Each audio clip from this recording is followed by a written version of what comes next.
What's going on, everybody? Rob here. Today we're going to be rehoming the marbled crayfish. Gonna sell this tank. People are like, well, why are you gonna sell it? It's cracked. I could fix this tank. I don't have the time to fix this tank, and we got a 240 that's gonna go in this area right here. So I'm selling this 125 as is. 50 bucks for the 125 tank, 50 bucks for the stand if you want the stand, because if not, I'm gonna put my vise and my anvil on that stand. But this cracked on this tank right here. Let me show you. Yes, the around this cracked right here, all the way around it. How I was gonna fix it, was, let's see if I got him here. I know I had him here somewhere. Okay, I see him over here. How I was gonna fix it was with epoxy and some angle pieces right here. I was gonna put them on the corner and draw a line around it with a marker, right? Sand this and sand this. So when you epoxy it together, well, I gotta bend it more. It holds the 90. It's epoxied together, and then I was gonna epoxy in the corner right here. Epoxy all that, epoxy all that. Now, I sealed that tank right there. You see my signature?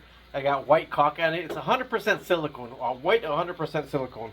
Now this needs 100% silicone. That one right there, I used 2 entire tubes of silicone with a 1/2-inch bead. Here, I did on that tank over there, I did all the corners and all the around the outside. All around the outside and all the corners. But I didn't do around the top, okay? So on this tank right here, I would venture to say it needs 3 tubes of 100% silicone. 3 tubes of, but I wouldn't silicone this yet. After you take all this caulk out and all this caulk out, you can see I can almost squeeze it together with my hands. See? You can epoxy this together like that. Epoxy this together like that after you got all the caulk out of there. Then you sand these and then you epoxy these on here after that's already dried and everything. And once these are epoxied on here and you scuffed all that up, I would actually do all of them. I don't know how old this tank is.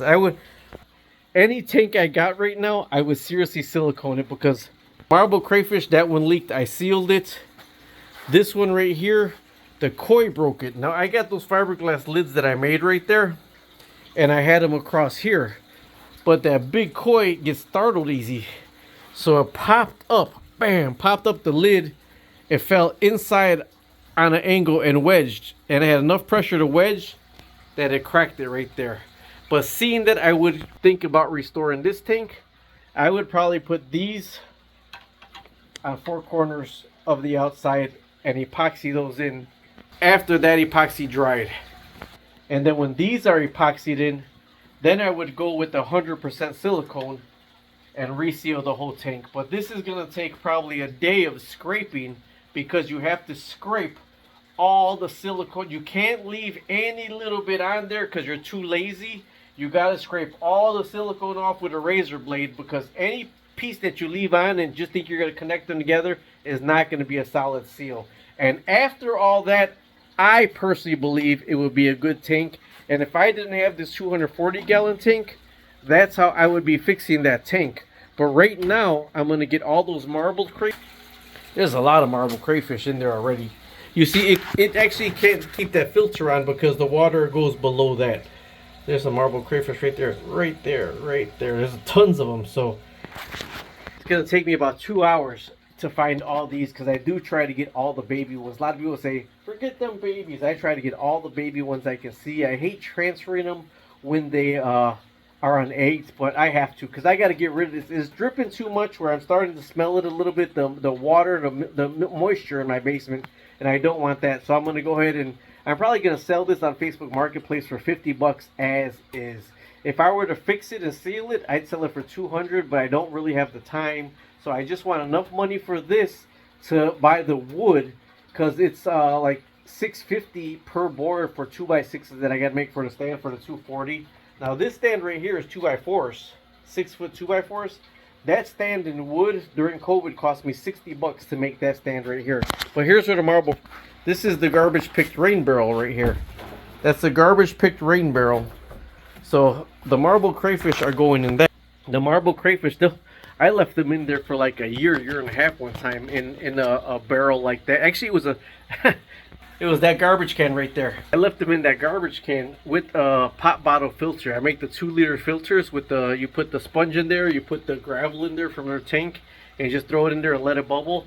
They had babies, they had everything, they propagated. All the rock, all the gravel doesn't go in, just what I put in the filter. And this got a bunch of holes in the bottom, so I could fill this with gravel and actually use this as the filter. And then I got the filter bubbling over there anyways, okay? So all the hiding places, all those hiding places are gonna go in there because these marble crayfish love to hide. But either way, that's an update what I'm doing with the marble crayfish. The water from here, I don't even think it's gonna fill up that 55-gallon barrel. But I'm going to try to fill it up as much as I can with this water in here before I start chasing the marble crayfish around. Alright, talk to you later. Subscribe, like, and share.